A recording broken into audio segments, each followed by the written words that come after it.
Assalamualaikum dan salam sejahtera. Bersama saya Muhammad Haziz. Situasi penyalahgunaan dadah yang berleluasa kini bukan sahaja melibatkan golongan dewasa, tetapi juga melibatkan remaja yang masih terseluar. Ditambah pula dengan kewujudan berbagai jenis dadah sintetik yang semakin berleluasa. Keadaan ini menyebabkan remaja dan pelajar pada sekolah sentiasa berisiko terdedah dengan kegiatan penyalahgunaan dadah. Ini juga yang berlaku di sebuah taman perumahan di setempat kejadian. Diikuti laporan yang berikut. Terima kasih Sri Pentas. Bersama saya Nur Safia Auni. Sekumpulan remaja berusia di antara 20 hingga 21 tahun warga tempatan berjaya ditahan pihak polis selepas terbabit dalam penyalahgunaan dadah di Taman Teknologi Bandar Baru baru-baru ini. Mereka dipercayai sedang hisap dadah dengan membawa bekalan dadah yang disyaki sabu,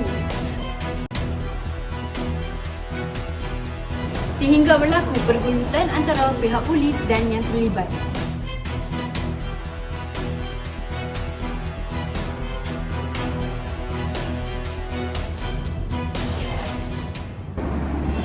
Di sini saya bersama Pegawai Kanan AADK Daerah Bandar Baru, Puan Afika.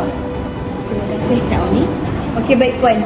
Apakah langkah-langkah yang perlu kita ambil untuk kita mencegah penyalahgunaan dadah ini daripada berlaku?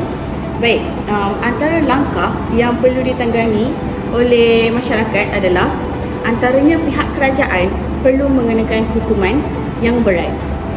Misalnya, diberikan hukuman berat sebagai contoh hukuman gantung bagi pengedar dadah. Hal ini adalah kerana tanpa pengedar dadah ini, sudah tentu penagih akan sukar memperolehi bekalan dadah. Begitu juga kepada penagih dadah dikenakan hukuman yang berat. Sebagai contoh, hukuman bagi penyalahgunaan dadah jenis syabu. Kesalahan pengedar dadah syabu iaitu 20 gram hingga 50 gram di bawah Seksyen 3A Akta Penyalahgunaan Dadah Penggal 27. Hukuman minimal adalah 20 tahun penjara dan 15 kali sebatan, dan hukuman maksimum pula adalah 30 tahun penjara dan 15 kali sebatan. Langkah yang kedua adalah melaksanakan pendidikan pencegah dari penyalahgunaan dadah.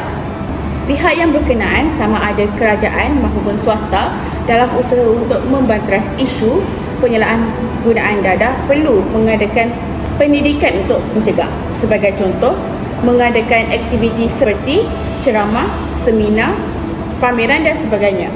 Hal ini bertujuan untuk memberi informasi, pengetahuan serta kefahaman kepada masyarakat, terutamanya golongan remaja, tentang bahayanya dadah dan kesedaran kepada mereka. Selain itu, pihak yang berkenaan boleh mengadakan aktiviti co-curriculum seperti perkemahan motivasi dan sebagainya. Ada sekali, langkah yang perlu ditangani untuk penyalahgunaan dadah perlu mewujudkan kerjasama di antara orang awam dan kerajaan. Hal ini bertujuan supaya sentiasa berganding bahu bagi sama-sama membanteras isu penyalahgunaan dadah yang semakin berluasa, terutamanya di kalangan golongan remaja.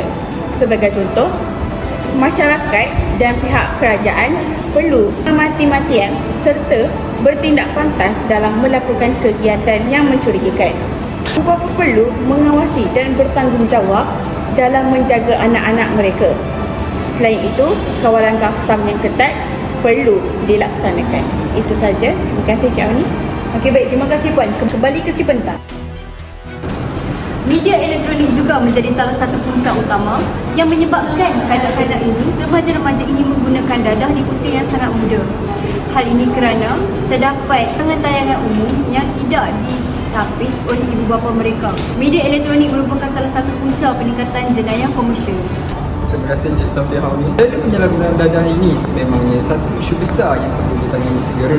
Walaupun terdapat agensi ditubuhkan untuk memeteras aktiviti tidak sihat ini, tanggungjawab menangani masalah ini sebenarnya dipikul setiap warga Malaysia.